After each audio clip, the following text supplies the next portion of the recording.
चमकते हिम शिखरों से दमकता मस्तक और पांव पखारने को मचलती नीले सागर की चंचल लहरें, बाहों में सिमटे सौराष्ट्र से उत्तर पूर्व तक लहराता ये आंचल मां भारती का है।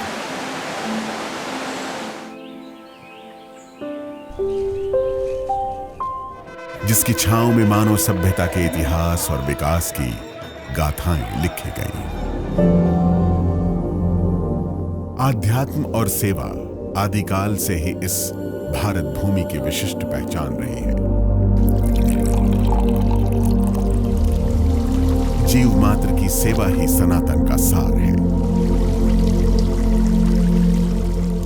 मां भारती की भक्ति में ही वो दिव्य शक्ति है जो नर में नारायण के दर्शन कराती है।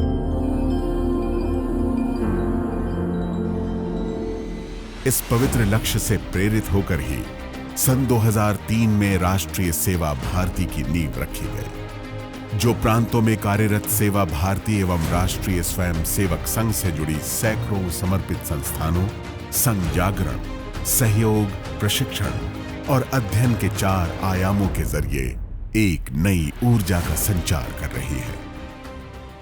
अपने देश में अपने समाज के वंचित, पीड़ित, अभावग्रस्त परिवारों की उन्नति हेतु निस्वार्थ भाव से, कर्तव्य भाव से सेवा करने वाली लाखों सेवा संस्थाएं हैं। ऐसे सेवा संस्थाओं को संगठित करते हुए उन्हें एक राष्ट्रीय मंच प्रदान करने वाली अखिल भारतीय संस्था यानी राष्ट्रीय सेवा भारती है।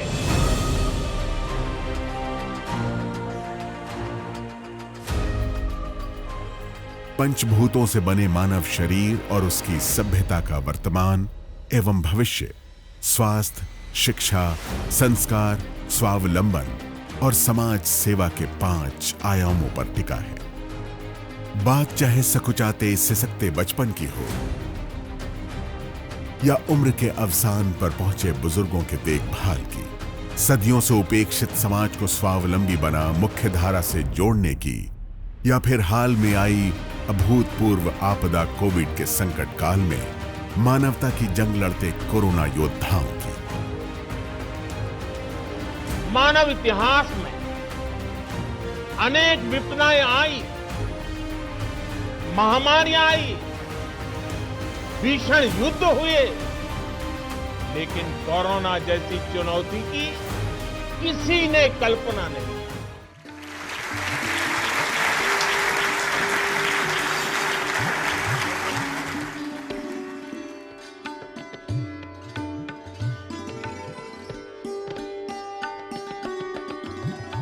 हम सब लोग मिलकर आत्मविश्वास से इस अपने देश और अपने समाज के अपनत्व को मन में रखकर इस देश को इस संकट से निकालकर सारे विश्व की मानवता का नेतृत्व करने वाला देश बनाने के लिए आत्मविश्वास पूर्वक प्रयत्नों का, परिश्रमों का सातत्य अपने कर्तृत्व में रखकर फिर एक बार हमको सक्रिय होना पड़ेगा।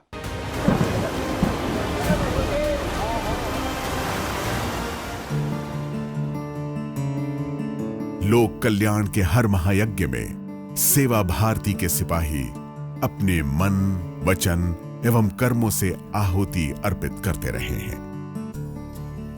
सेवा साधना का एक दृश्य रूप है जो विविधताओं से परिपूर्ण भी है।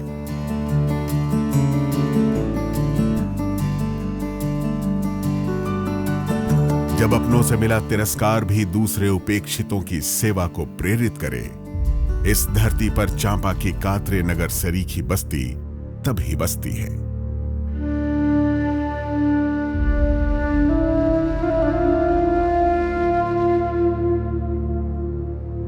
संसाधनों की कमी हो या सामाजिक वर्जनाएं, मानवता को समर्पित राहों पर बढ़ चले कदम कभी रुकते नहीं। कोई 7 दशक बीत गए जब दृष्टि दोष ग्रस्त एक संत बिजली के खंभे से टकरा कर गिरे।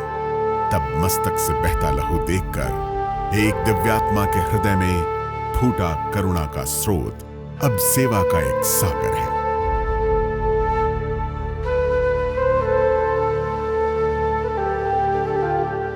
चित्रकूट में पूज्य सद्गुरु द्वारा शुरू की गई ये सेवा स्थली आज आसपास के इलाकों समेत कई प्रदेशों के लाखों लोगों की नेत्र चिकित्सा में अग्रणी है और पूरे एशिया में अपनी पहचान हासिल कर चुकी है।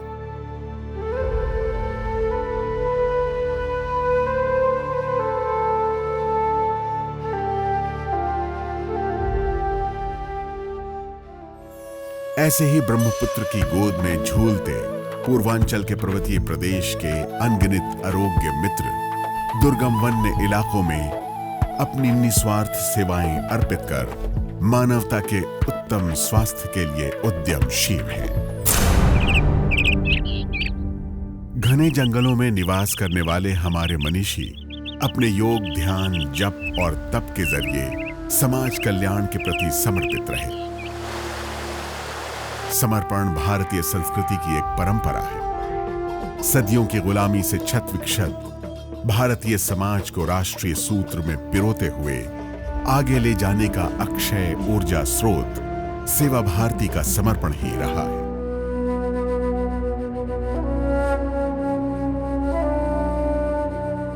करुणा और वेदना चमत्कारी शक्तियों को समाहित करती है।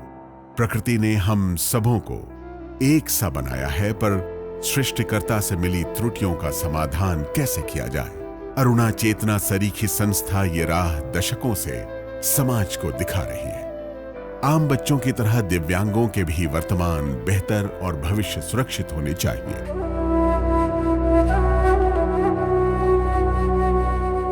नियति से मिली वेदना जब दूसरों के लिए करुणा बन जाए, वे ही समाज के सच्चे संत हैं। हमारे बीच ऐसी पुण्य आत्माएं भी हैं जिन्होंने संतान शोक से उबरने का मार्ग समाज के उपेक्षित बच्चों का जीवन संवार कर चुना। पूजित मेमोरियल ट्रस्ट जोखिम भरे गुमनाम और बेसहारा बचपन के लिए एक अटूट रिश्ते और भरोसे का नाम है। राष्ट्रीय स्वयंसेवक संघ के कार्य में एक संस्कारों के रूप में हम इस भावना को हमेशा ही जागरूक रखते आए हैं कि ये देश में फैला हुआ सारा समाज ये अपना समाज है। इस पर आए हुए संकट ये मेरे ऊपर आए हुए संकट है, ऐसा हर व्यक्ति माने, इस दिशा में हम लोग प्रयास करते हैं। कर्नाटक का हिंदू प्रतिष्ठान नीले बच्चों के लिए बनी सिर्फ आश्रय स्थली ही नहीं है, ये बच्चों के शिक्षा संस्कार को लेकर घर परिवार की भूमिका निभाता है, तो बड़े होने पर आत्मनिर्भरता के लिए रोजगार के रास्ते भी खोलता है। सेवकों को देखिए, सेवा भारती जैसी संस्था को देखिए तो मुझे लगता है कि बाप रे, पेड़ के पत्ते गिनना जितना मुश्किल है उतना मुश्किल है इनकी सेवाओं का एक वर्णन करना। सेवा भारती नाम की जो संस्था है वो संस्था नहीं है, वो शायद एक ऐसे दिव्यता का नाम है जो दिव्यता फैली हुई है लेकिन हमें दिखती नहीं है। प्रकृति के पालने में पला बढ़ा मानव आज तकनीकी तौर पर उन्नत है, लेकिन पर्यावरण का बिगड़ता स्वरूप कई बार विपदाकारी घटनाओं के तौर पर आगाह करता है। पर्यावरण संरक्षण के आधुनिक विचारों ने भले ही 20वीं सदी में जोर पकड़ा हो, लेकिन सनातन संस्कृति में प्रकृति से संतुलन की संकल्पना प्राथमिक अध्यायों में शामिल रही, जिसके मुताबिक विवेकशील मानव को अगर कुदरती संसाधनों का उपयोग करने का अधिकार है तो उसे वापस चुकाने की जिम्मेदारी भी बनती है। सदियों पहले खेजड़ी वृक्षों की रक्षा हेतु 2 बेटियों समेत अपना बलिदान करने वाली राजस्थान की अनिता देवी का कर्ज हमारे पूरे समाज पर है। आज राष्ट्रीय सेवा भारती से जुड़ी संस्थाएं 10 लाख से ज्यादा पेड़ लगाकर धरा को हरित बनाने में योगदान दे रही हैं।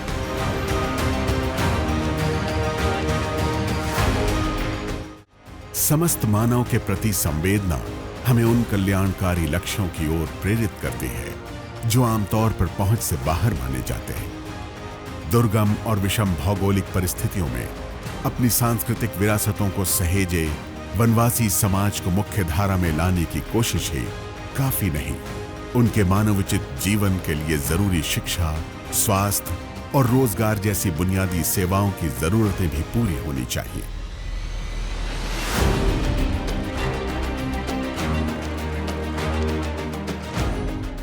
प्रकृति के सहचरों को बेहतर तकनीक से परिचित करा, उनके जीवन स्तर में गुणात्मक बदलाव लाते हुए हर तरह से आत्मनिर्भर बनाने के प्रयास जारी हैं।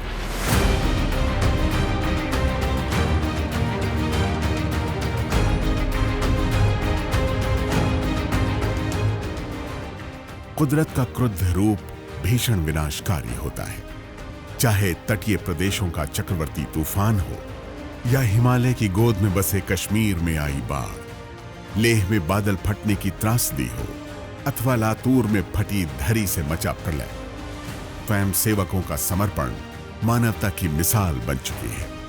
वैश्विक महामारी कोविड-19 के आपदा काल में जब आम जनजीवन थमा रहा, गली कूचों को सूना छोड़ बेबस लोग घर में दुब के रहे। दिन हो या रात, सेवा भारती की सेवा बिना थमे चलती रही।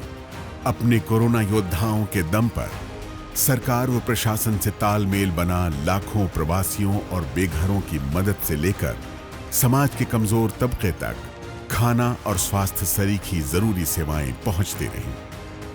लेकिन केवल सहयोग की भावना से काम नहीं चलता।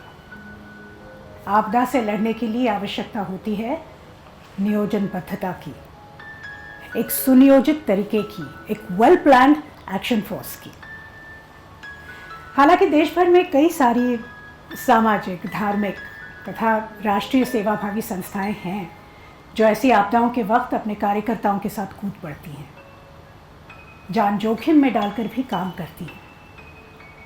संघ भी राष्ट्रीय सेवा भारती के माध्यम से ऐसे कामों में अपना योगदान देता आया है। सृष्टि की आदि शक्ति से आधुनिक नारी शक्ति तक, नारी तुम केवल श्रद्धा हो। फिर भी सदियों की गुलामी का सबसे बुरा असर भारतीय समाज की नारियों पर ही पड़ा, जिसके लिए समुचित स्वास्थ्य, शिक्षा, सुरक्षा और आत्मनिर्भरता आज भी एक समस्या है।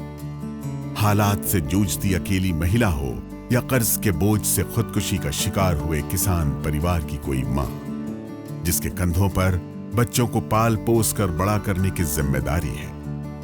अगर बात अनाथ और कम वय की बच्चियों की हो तो सामाजिक दायित्व भले ही कितना भी बढ़ जाए, सेवा को आगे आए हाथ कभी कम नहीं पड़ते। हमारे समाज में हमेशा से ही महिलाएं परिवार और समाज की व्यवस्था बनाए रखने की केंद्र बिंदु रही हैं। जब भी आवश्यकता पड़ी है, उन्होंने समाज को दिशा भी दिखाई है और नेतृत्व भी किया है। ऐसी मातृशक्ति के समग्र विकास करने की आज आवश्यकता है। उनकी शिक्षा, शारीरिक और मानसिक स्वास्थ्य, सुरक्षा और स्वावलंबन पर कार्य करने की आवश्यकता है। सनातन परिवारों की परंपरागत पहचान घर के आंगन में मां तुलसी और घर के बाहर गाय माता रही है। गोवंश से हमारा ये नाता बेहद अनूठा है। आदिकाल से चली आ रही एक दूसरे पर निर्भरता आज भी कायम है। गाय से प्राप्त 5 अवयवों के मिश्रण से तैयार पवित्र पंचगव्य की महत्ता सिर्फ पौराणिक वजहों से नहीं, बल्कि आधुनिक तकनीक ने भी इनके इस्तेमाल का दायरा इतना व्यापक बना दिया है कि गाय आधारित एक आत्मनिर्भर प्रणाली की संकल्पना भी साकार दिखती है। शेर का बच्चा जो जन्म लेता है तो दहाड़ता है, घोड़े का बच्चा जब जन्म लेता है तो हिनहिनाता है, बकरी का बच्चा जन्म लेता है तो मिमियाता है, मनुष्य का बच्चा जब जन्म लेता है तो रोता है। संसार में केवल मात्र गाय ही ऐसा जीव है जिसका बच्चा जन्म लेते से माँ कहकर पुकारता है। माँ शब्द कहीं से आया है तो गाय के मुख से आया है। माँ शब्द प्रतिष्ठित हुआ है, गाय के मुख से प्रतिष्ठित हुआ है, और माँ शब्द मनुष्य को संबोधन के लिए प्राप्त हुआ है, वो गाय के मुख से प्राप्त हुआ है। सेवा भारती की सहयोगी शाखा माधव गो विज्ञान अनुसंधान केंद्र इस दिशा में नित्य नई मंजिल की ओर अग्रसर है। सेवा के कई रूप हैं जो कभी समाज के सबसे पिछड़े वर्ग की जरूरतों का एहसास कराते हैं, तो कभी कमजोर परिवारों से आने वाले किशोरों को लेकर जिम्मेदारियों की याद दिलाते हैं। दूर दराज के पिछड़े इलाकों में मानवता की सेवा करते हुए समाज के सर्वांगीण विकास हेतु पूरी निष्ठा से किए प्रयास अब अपना असर दिखाने लगे हैं।